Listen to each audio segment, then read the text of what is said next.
Invite your friends, invite your not so friendly friends, and tell them to join us. The Maiyegun today, and Maiyegun is live. And if you have done that already, thank you. So for the rider of the broadcast this evening, it is the latest of among many, among the series of the Asari Dokudom's madness, especially on social media. And Asari wouldn't have been any issue to start with, all right?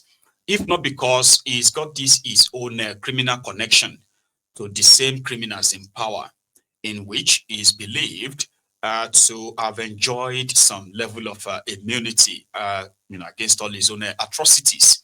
Some of these atrocities, he bragged about them in the public, not just public, on social media, all over the place.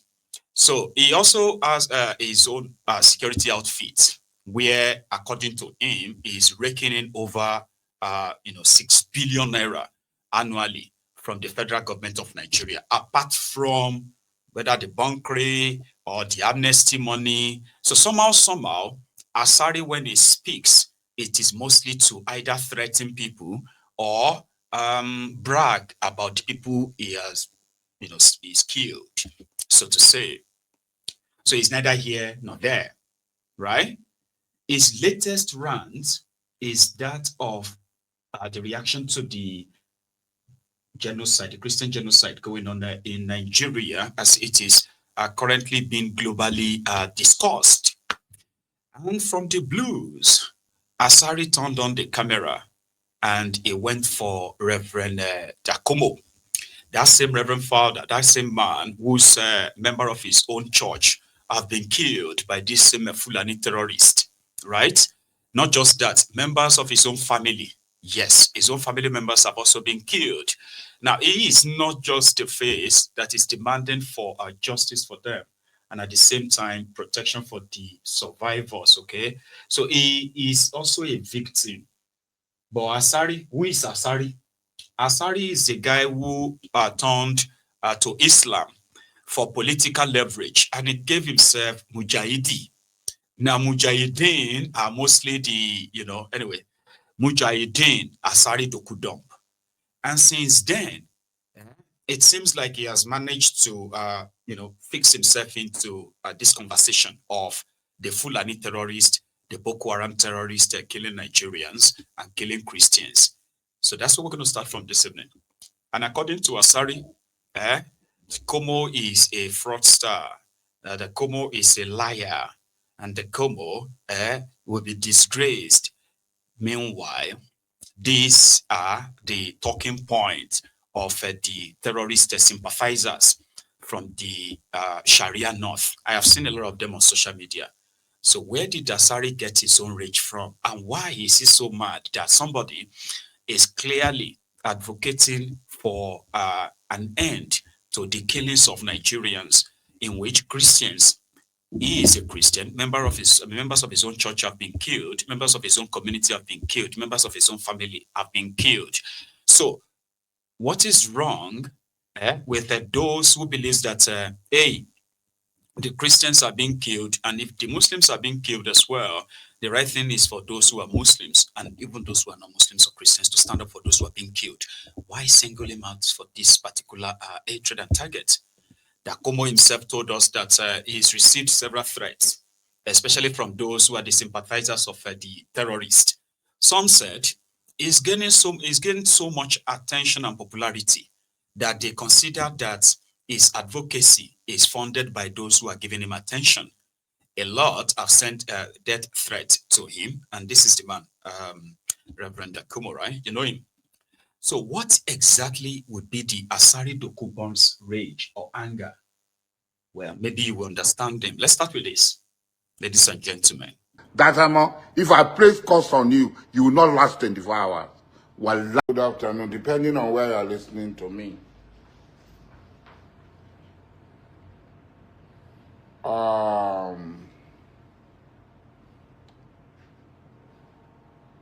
The pronouncement of mad Donald Trump, the lunatic United States of America, had triggered more hate in Nigeria than had solved the problem.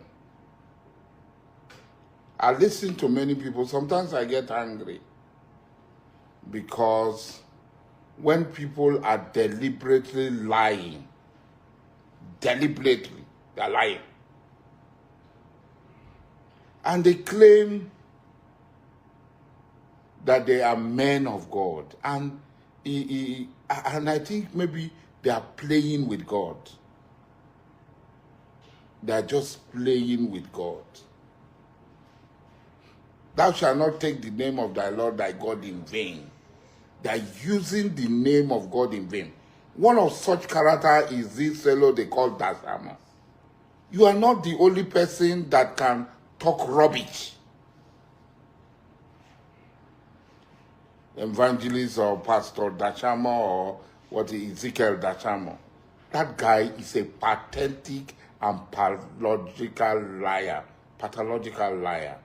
A liar from the pit of hell.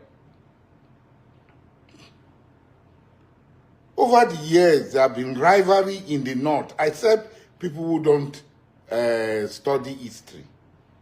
There have been conflict in the north. Tribal conflict along tribal lines, and this had metamorphosed into religious conflict.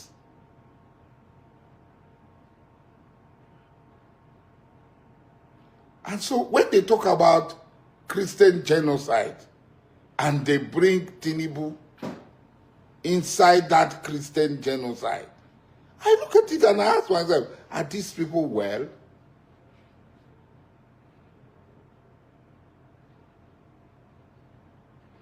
I am not Tinubu's lawyer. I am not Tinubu's advocate. But when you look at Tinubu now, do you think Tinubu will have anything to do with religious crisis? His wife is a Christian. His son, Sheyi, that is everywhere, is not a Muslim, which everybody knows. Tinubu himself knows. Sheyi is not a Muslim. His wife is not a Muslim. His daughter, Mrs. Ojo, even though she's a Muslim, she's married to a Christian. Why can't we tell ourselves just the raw truth? And people are afraid to talk. I saw that stupid, idiotic Igbo man who had been talking on channel. They bring him to shoot out hate, raw hate. He's not talking about the killings going on in Igbo land. Many Igbo towns and villages have been reduced to rubble. Desolate, they cannot go home. That is the truth of the matter. These liars are everywhere on television station talking rubbish.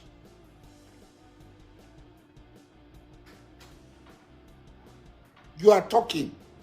Where have you been attacked?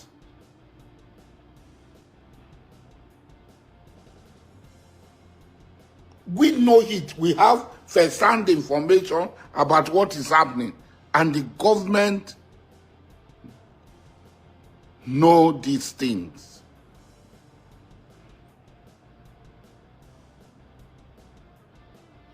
The government know these things.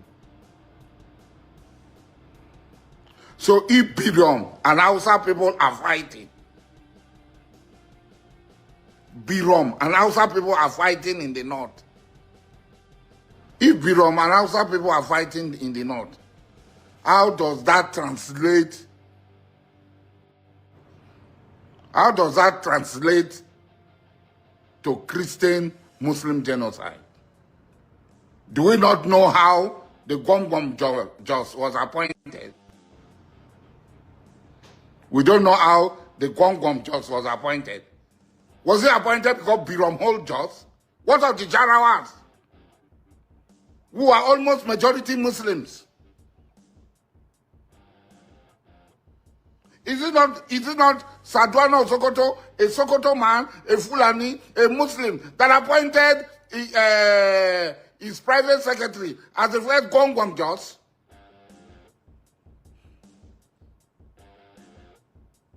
When there was agitation for Emir of Jos. People don't read this, so they don't know anything. They come to lie.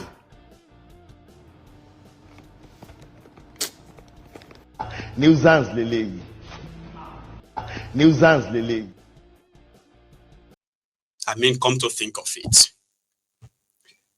that you have inter-tribal ethnic clashes, and the Fulani terrorists that are displacing people, killing people in their villages, kidnapping many of them, that are so obvious, in your national dailies. How does the ethnic clashes between two or more communities, can then be related to the organized, what I believe is genocide, ethnic cleansing, being perpetuated in two fronts, religious and resources? Those who are pushing their religious agenda, they have killed people, they've targeted churches, they've killed communities. Like that is on record. The Fulani terrorists who are currently displacing people from their communities all over, thousands of communities have been displaced by these terrorists, and only them. This is no longer about two communities fighting themselves. This is not like, oh, they are turning it into Muslim killing Christians. No. Nobody is saying that Muslims are killing Christians. This Olori Brukus should remember. I know they have been working so well to kind of twist it, and it's deliberate. Clearly, no one is saying that Muslims are killing Christians. No one is saying there are no, pockets of community clashes. But the real thing happening here that got some of these jihadists and their closest sympathizers a little bit triggered and enraged is the fact that Donald Trump and America have managed, with evidence that all of you actually should know, and they have managed to establish that there are those who are using religion in the name of Allah, cutting people's heads off, shooting armless people and shouting Allahu Akbar. We have evidence of that. Now, what is more kind of like should be important, I have said this before, is that the fact that these terrorists at the same time are also killing those who are supposedly Muslims should validate your own conviction that whether they call them Christian genocide, whether they call it Nigerian genocide, these terrorists, they exist and they shouldn't exist. You understand? Like, they shouldn't exist because they are not only danger to those who are not Muslims, they are even more danger to those who are Muslims too. So in that sense, nobody should begin to twist it. Oh, they want to cause problem in Nigeria. They want Muslims and Christians to be fighting. Why should Muslims and Christians be fighting? That the terrorists who are displacing people should be dealt with. Shouldn't that be like a consensus? But the way they usually do their thing is that they will begin to deflect, like Asari Dokudom was doing. He was practically reacting to people's, posts on social media. And surprisingly, I don't know, Asari Dokudom got to a stage where he has now become kind of like obsessed to everything Igbo. And mind you, his obsession, which has now transformed to hatred, a public one that he's not ashamed of saying anyway, right? Was the same Asari Dokudom that told everybody that Biafra was the answer to Nigeria, and he was proud Biafran. The video is online. That's why I said, is he mad again, right? So the same Asari Dokudom talking about the killings on the plateau, the killings in the middle belt or the north central, and these people who are like standing on the business that the killings are sponsored by these certain people, and this is what they are doing. This is what they stand for. So, how does that concern the Igbos and the killings in Igbo land? Guess what? This same overfed their buffoon, right? Alhaji Asari Dokudump, once bragged, right, how he killed many young Igbos in Imo State, in Ebonyi State. He bragged about these things in Enugu State. He said he worked with Oplesus Odijo. He worked with some of these guys in the East, and all these boys who are bragging on social media, go and ask. We killed so many of them because what they have been doing in the eastern part of Nigeria is like a coordinated, federal government, kind of like a coordinated terrorism, politically sponsored terrorism in the eastern part of Nigeria. So if by any means you think you can actually indict the Igbos for that, that's part of the narrative they are pushing, the daftness that some of them have managed to push into the medulla oblongata of some, the buffoons that are actually listening to them, right? If the government is real, somebody like Asari Dokudump and those is, moving around committing some of these crimes under the cover of working with a state government or a federal government, they will either actually be in jail because in the process of government really doing its job, they would have realized that the insecurity in the eastern part of Nigeria is multifaceted, and all these stakeholders who politically fueled this are still not convinced that what they have done in the eastern part of Nigeria is not dominating the national conversation so that they could have something to practically distract us in a way by gaslighting the Igbos. Do you get what I mean by that? People are being killed and kidnapped every day up to this moment. It has nothing to do with whether Tinubu married a pastor or he married a Mamalawo or his children are all like herbalists. It doesn't matter. The job of government is that when people commit crimes, whether they committed it in the name of religion or they committed it in the name of any god they serve, when that same action violates the constitution of the land, you, whether you are a Muslim president or a Christian or an atheist or somebody who is God knows, right? As long as you have laws and you followed it, right, it doesn't matter whether na Mamalawo or Babalawo you married. Because if you shout Allahu Akbar and you shot people at close range, execute them, you shout Allahu Akbar and you slaughter people, then what will happen is that the law takes its course and that Allahu Akbar will be shouted when your life is taken. That's what is called law. So whether you're a Christian or a Muslim, that's how you should see it.